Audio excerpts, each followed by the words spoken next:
প্রধান উপদেষ্টা জাতীয় সংসদের দক্ষিণ প্লাজায় যে জুলাই ডিক্লারেশন, জুলাই ঘোষণা পেশ করেছিলেন, আমরা লেভেল প্লেইং ফিল্ডের ক্ষেত্রে যে রক্ষা করা হয়নি, গোপনীয়তা রক্ষা করে জুলাই ঘোষণার মধ্যে একটি বিশেষ মহলের চিন্তায় এই জুলাই ঘোষণা ড্রাফট করে সেখানে গণ আকাঙ্ক্ষার বিপরীত অনেক কিছু সম্পৃক্ত করা হয়েছিল। আমরা এটা সংশোধন করতে বলেছি।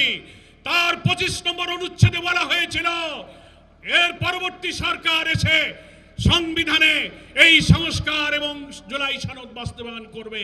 এটা গণ আকাঙ্ক্ষা নয়।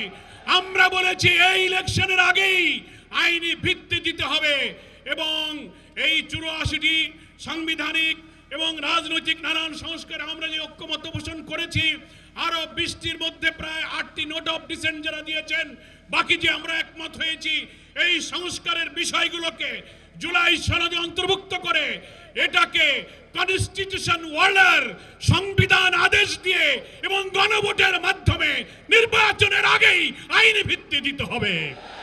তা না হলে দেশ একটি মহা দুর্যোগের দিকে পড়ে যেতে পারে।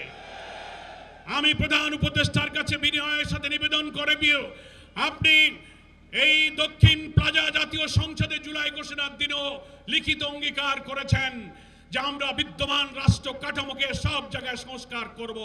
কই আজকে যারা বলছেন নির্বাচিত পরের সরকার এসে সেটা সংস্কার করবে, তার অর্থ হলো এই দলেরই বড় স্থায়ী কমিটির নেতারা বক্তৃতায় বলছেন এখন আপনারা যত আইন সংস্কার করেন, যত কিছু বানান না কেন, আমরা ক্ষমতায় গিয়ে তা মুছে দেব।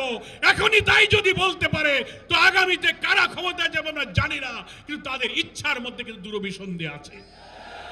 তাই এখন যেহেতু অন্তর্বর্তীকালীন একটি নির্দলীয় সরকার, এটাই হচ্ছে জুলাই সনদের একটা জাতীয় ভিত্তি, সাংবিধানিক ভিত্তি, আইনি ভিত্তি দেওয়ার সবচেয়ে উপযুক্ত নিরাপদ সময়।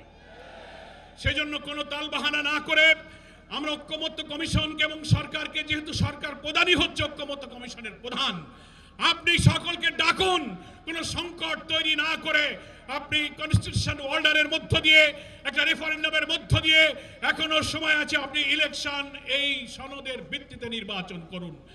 কেউ কেউ বলছেন না এটা করা যাবে না। অনেক সাংবিধানিক মেজর ইস্যুতে যে ভিন্ন মতগুলো রয়েছে, আমরা প্রস্তাবে ঐক্যমত্য কমিশনে বলেছেন প্রধানমন্ত্রী পরপর 2 বার ক্ষমতায় থাকতে পারবে না, জুডিশিয়ারিতে প্রধানমন্ত্রীর ইচ্ছায় নিয়োগ হবে না, সাংবিধানিক পদগুলোতে নিয়োগ হবে না, সেপারেট অ্যাপয়েন্টিং অথরিটি হবে।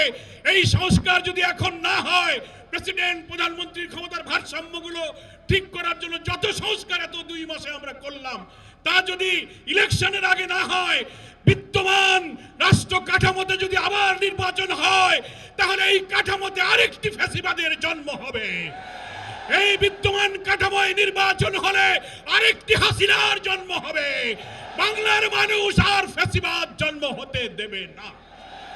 সেই জন্য লেভেল প্লেইং ফিল্ড আপনারা মেনটেন করতে পারছেন না। জুলাই সনদের আইনি ভিত্তি দিন, কনস্টিটিউশন অর্ডার জারি করুন, গণভোট দিন, ফ্যাসিবাদের দোসরদের রাজনীতি অকার্যকর করে তাদের কার্যক্রম স্থগিত করুন এবং আপনারা নির্বাচনের পূর্বে প্রতিশ্রুতি দিয়েছিলেন ঘৃণ্য মানবতা বিরোধী অপরাধীদেরকে দৃশ্যমান বিচার এই নির্বাচনের আগেই জাতির সামনে দেখাতে হবে।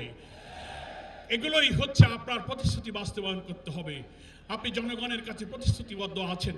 তাই দেশবাসীকে আজকে বলবো, অনেকে বলছেন যে আপনারা আলোচনায় আছেন, আবার কেন আন্দোলনে যাচ্ছেন? এটাই হচ্ছে কারণ। আলোচনার টেবিলে যাচ্ছি, কিন্তু সে আলোচনার সফলতার মুখ দেখছি না।